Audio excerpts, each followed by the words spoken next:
Praise the Lord. இயேசுவின் ரத்தம் ஜெயம். தினமும் இயேசு நிகழ்ச்சிக்கு உங்களை கர்த்தராகிய இயேசு கிறிஸ்துவின் நாமத்தில் வரவேற்கிறேன். செய்தியின் தலைப்பு: குழந்தை உள்ளம் உள்ளவர்களுக்கு முன்பாக மலையும் மடுவாகும். ஆதார வசனம் லூக்கா 5:5. அதற்கு சீமோன், ஐயரே, முழுவதும் நாங்கள் பிரயாசப்பட்டு ஒன்றும் அகப்படவில்லை, ஆகிலும் உம்முடைய வார்த்தையின்படியே வலையை போடுகிறேன் என்றார். லூக்கா 1:38. அதற்கு மரியாள், இதோ நான் ஆண்டவருக்கு அடிமை, உம்முடைய வார்த்தையின்படி எனக்கு ஆக்க கடவுது என்றார். லூக்கா 1:45. விசுவாசித்தவளே பாக்கியவதி, கர்த்தராலே அவளுக்கு சொல்லப்பட்டவைகள் நிறைவேறும் என்றார். விசுவாசத்தில் ஐஸ்வர்யவான்கள், உங்களுக்கு சொல்லப்பட்டவைகள் நிறைவேறும். இப்படி கூட தலைப்பு கொடுக்கலாம். பேதுருவின் கூட்டாளிகளான செபதேயுவின் குமாரர்கள் யாக்கோபு, யோவான் இவர்களெல்லாம் மீனவர்கள். இவர்களுக்கு வேறு தொழில் இல்லை. மீன்பிடிப்பு தான் தொழில், குலத்தொழில். கடலும் அலைகளும் இவர்களுக்கு அத்துபடி.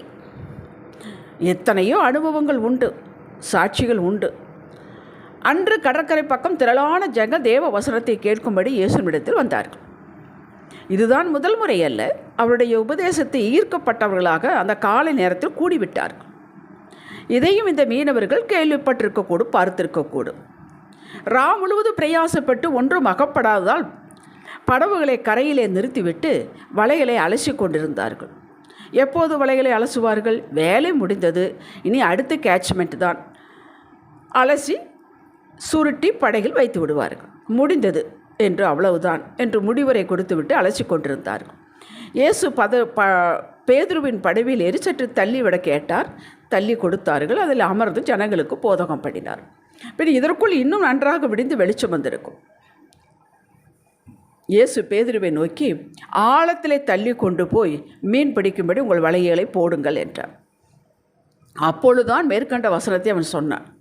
பாசிபிலிட்டியே இல்லை. ஆனாலும் இவருடைய வார்த்தையில் ஒரு அத்தாரிட்டேட்டிவ் இருந்தது, ஒரு உண்மை இருந்தது, ஒரு வித்தியாசம் இருந்தது. அதில் ஈர்க்கப்பட்டவர்களாக, உம்முடைய வார்த்தையின்படியே வலையை போடுகிறேன் அப்பா என்று சொல்லி போட்டான். 2 படவுகள் நிரம்பத்தக்க, மூழ்கத்தக்க, அமிழ்ந்து போகத்தக்க மீன்களை பிடித்தார்கள். இது நிகழ்வு. இதன் மூலம் ஆவியானவர் நமக்கு கற்றுக் கொடுப்பது, நமது சொந்த அனுபவம் சத்தியமாகி விடாது. அனுபவம் நல்லதுதான், இதன் மீது நமது விசுவாசம் இருக்கக்கூடாது. எனக்கு அந்த காலத்திலிருந்து அப்படி நடந்தது, அதனால் இப்படித்தான் நடக்கும், கிடையாது. அவர்களுக்கு அப்படி நடந்தது, அதனால் நமக்கு இப்படித்தான் நடக்கும், கிடையாது. இப்படி அனுபவத்தால், அனுமானத்தால் காரியங்கள் சக்ஸஸ் ஆகி கொண்டிருந்தால் நாமே கடவுளாகி விடுவோம்.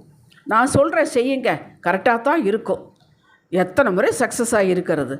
நானே, என்னால் தான் என்று இந்த நானே நாம் மகிமைப்படுத்தி விடுவோம். இது ஆபத்து. அன்று அவர்களுக்கு ஒரு பாடம் கற்றுக் கொடுத்தார்.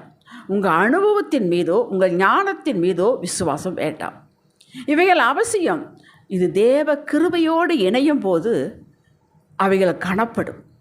அந்த அனுபவம் கணப்படும், அந்த விசுவாசம் கணப்படும். 2வது, இயேசு தன்னால் எல்லாம் முடியும் என்று தான் யார் என்பதையும் ஒரு டெமோ மூலமாக காட்டினார். இத்தனை மீன்களை பார்த்ததும் ஆச்சரியப்பட்டார்கள், பயந்தார்கள். இயேசு இதைவிட பெரிதான காரியங்களை உங்களை கொண்டு செய்ய போகிறேன் என்று சொன்னதும் அப்படியே அனைத்தையும் விட்டுவிட்டு அவர் பின்னாடி சென்று, ஒருவன் அந்த வேலையை விட்டுவிட்டு, படகை விட்டுவிட்டு, எல்லாம் விட்டுவிட்டு ஒருவர் பின்னாடி போகிறான் என்றால் அவருடைய வார்த்தை எப்படி இருந்திருக்கு என்று யோசித்துப்பார். தங்களது அனுபவம், ஞானம், அனுமானம் குப்பை என்று உணர்ந்தார். இது தேவைதான். எப்பொழுது குப்பையாகும் என்றால் இதையே நாம் சார்ந்திருக்கும் போது. எல்லாருக்கும் ஆண்டவருக்கு, ஏசப்பாவுக்கு பணக்காரர்கள்லாம் பிடிக்காது என்பது ஏதோ ஒரு புகுந்து விட்டது. அப்படி இல்லை. ஏன் செல்வந்தர்களை பிடிக்காது? ஏன் உழைத்து சம்பாதித்திருக்கார்கள், ஏன் பிடிக்காது? பணத்தையே சார்ந்திருப்பது, பணத்தின் மீதே கண்ணாகிருப்பது, அதை ஒருவருக்கும் கொடாமல் தங்களுக்கு என்று வைத்து கொண்டிருப்பது, இப்படிப்பட்டவர்களை, ஐஸ்வர்யங்களைத்தான் அவருக்கு பிடிப்பதில்லை. அன்று அவர்களுக்கு மட்டுமல்ல, இப்போது இதோ டெமோவை வைத்து நம்மோடு பேசுகிறார். கர்த்தர் சொல்லிவிட்டார் என்றால், வார்த்தை உங்களுக்கு கிடைத்து விட்டது என்றால் லாஜிக் பார்க்காதீர்கள். உலக அறிவும் உங்களது அறிவும் வைத்து பாதை போடாதீர்கள். ஒரு குழந்தையைப் போல ஏற்றுக்கொள்ளுங்கள். அதனால்தான் சொன்னார், ஒருவன் இந்த குழந்தையைப் போல் ஆகாவிட்டால் பரலோக ராஜ்யத்தில் பிரவேசிக்க முடியாது என்றார். ஒரு சின்ன குழந்தையை பார்த்து, அந்த பக்கம் போகாத, அந்த ரூமுக்குள்ளே பேய் இருக்குது அப்படின்னு சொன்னால் அந்த குழந்தை வெகு காலத்துக்கு போகாது. அந்த இடத்த பார்த்தாலே வேகமாக ஓடும். அப்படியே அது நம்பும். அதுபோல் தண்ணீரை சுவர் போல நிற்க வைத்தவர். பூமியை சுழற்சியை யோசுவாவின் சொல் கேட்டு நிறுத்தியவர். ஒரு ஆர்ப்பரிப்பின் சத்தத்தினாலே எரிகோ கோட்டையை தரைமட்டமாக இடிந்து விழ செய்தவர். இதெல்லாம் எப்படி என்று கேள்வி கேட்குறோமா? அது அவரால் கூடும் என்று ஏற்றுக்கொள்கிறோம் அல்லவா? அப்படித்தான். அது அன்று நடந்தது இன்று நடக்குமா? என்றும் நடக்கும். யாருக்கு நடக்கும்? உங்களுக்கு நடக்கும். விசுவாசித்தால் நடக்கும். இயற்கைக்கு மாறானது அவரால் மட்டுமே செயல்பட முடியும். யாருக்கு? எப்போது? அவரை விசுவாசிக்கிறவர்கள் யாவருக்கும் எப்போதுமே நடக்கும். புருஷன் உதவி இல்லாமல் எப்படி குழந்தை உண்டாகும்? இது மரியாளுடைய சந்தேகம். குழந்தையை போலத்தான் அவளும் கேட்டாள். தேவதூதன் விளக்கம் கொடுத்தாள். உடனே ஏற்றுக்கொண்டாள். எதை? தேவ வார்த்தையை. உம்முடைய வார்த்தையின்படி எனக்கு ஆக கடவுது என்றார்.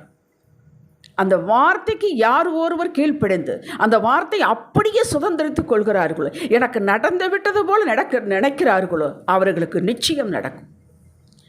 நிச்சயம் நடக்கும். அவருடைய பக்தி வைராக்கி பெருசாக இல்லாமல் இருக்கலாம். ஆனால் அந்த விசுவாசம் அப்படி ஒரு தீவிரம் உள்ளது.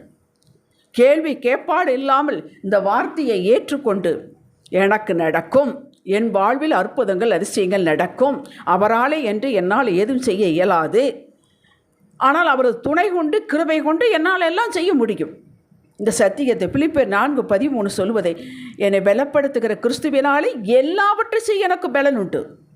இது அப்படியே இரத்தத்தில் ஏற்றுக்கொள்ள வேண்டும். இதை தூக்கி பிடித்து கனப்படுத்துகிறவர்களே, அன்றே தேவனுடைய கிரியை உங்களது எல்லைகளை நீங்கள் காணலாம். விசுவாசிக்கிறவர்களுக்குத்தான் நடக்கும். 2 ராஜாக்கள் 7ஆம் அதிகாரத்தில் நீங்கள் நிறைய தடவை வாசித்திருப்பீர்கள். ஒரே பஞ்சம். ஒரு குழந்தையை கொன்று சாப்பிடக்கூடிய நிலைமைக்கு வந்து விட்டார்கள். ராஜா ரொம்ப வேதனைப்படுகிறார். அப்போ எலிசா தீர்க்கதரிசியை கூட்டி கொண்டு வந்து ஆண்டவருடைய வார்த்தையை கேட்கிறார்கள். அதுக்கு எலிசா சொல்கிறார், நாளைக்கு இந்நேரம் ஒரு பணத்துக்கு ஒரு படி வார்கோதுமையும் ஒரு வார்கோழி மாதும் கிடைக்கும்.